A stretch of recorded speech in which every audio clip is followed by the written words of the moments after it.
a questão é que as pessoas perguntam assim, Max, e você não precisa de política, por que tu se envolve em política? Por que tu tá o tempo todo participando de política? Ou então por que tu não se candidata? Já recebi várias perguntas nesse sentido. Mas a questão é que política não é só se candidatar. Ou que, eu participo da política porque eu preciso, ou eu vivo da política. Eu acho que participação política é uma necessidade social. Acho que as pessoas precisam se envolver na política.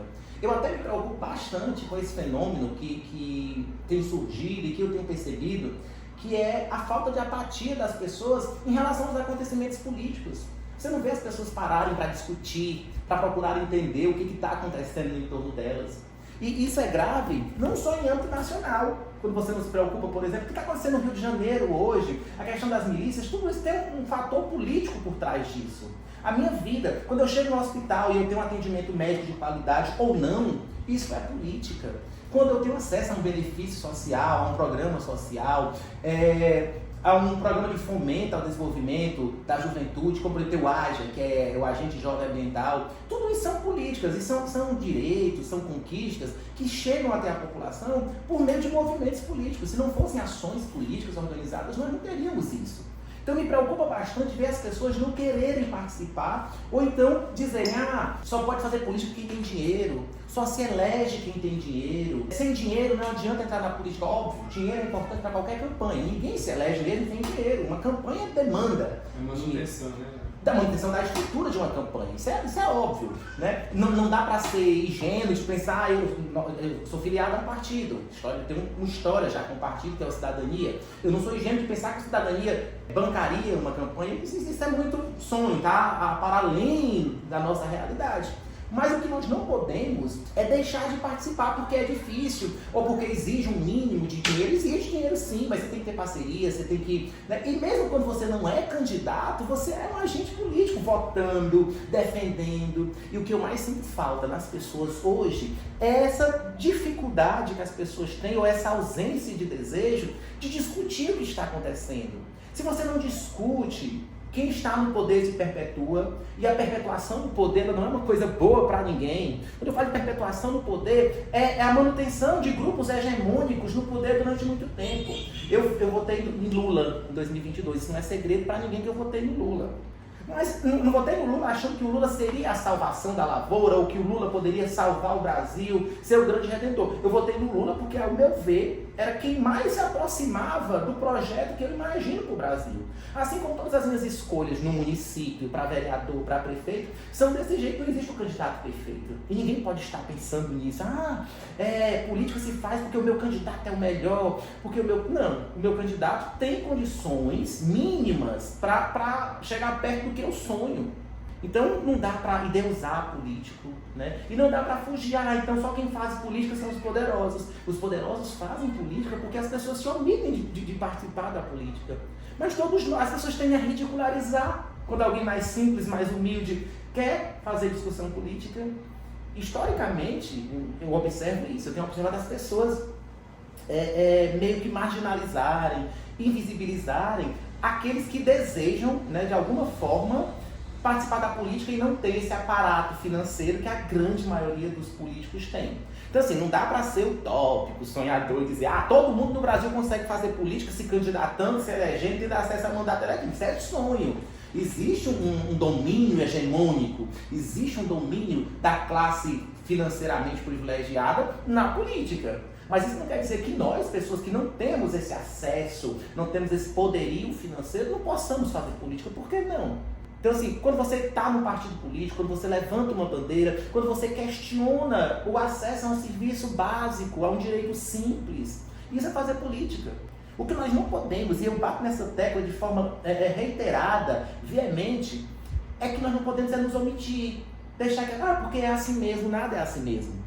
Nada do que nós temos hoje como direito assegurado pela Constituição de 88, nós teríamos se não houvesse uma luta por trás delas. Porque direito não é dado, ninguém concede direito, ninguém chega dando presente dos céus, os direitos não caem do céu. Eles são conquistados, e foram conquistados a custo de muita discussão.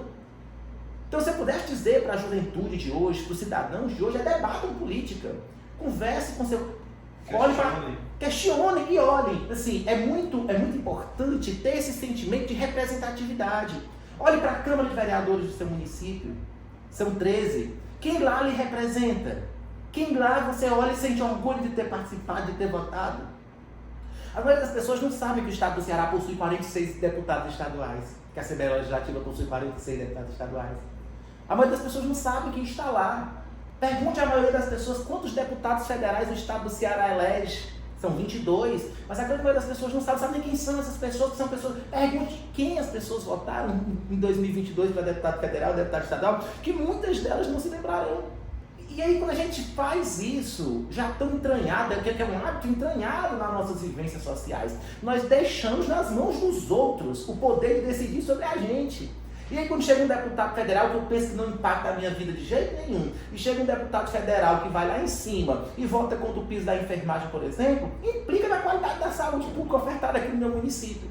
Implica na qualidade do enfermeiro que vai estar lá na UBS para me atender. Então, essas pessoas, elas são importantes, assim como o vereador que eu elejo, assim como o prefeito que eu voto, assim como é preciso olhar, não dá para ter um pensamento ultrapassado. As lideranças políticas, elas ainda são meio feudais, elas ainda desejam manter uma hegemonia, e não dá, é preciso criar novas lideranças. Existem no Brasil já vários movimentos políticos que visam formar novas lideranças políticas. Tem o Renova BR, né? Me lembro bem agora do Renova BR, mas tem outros que tendem, que elegem.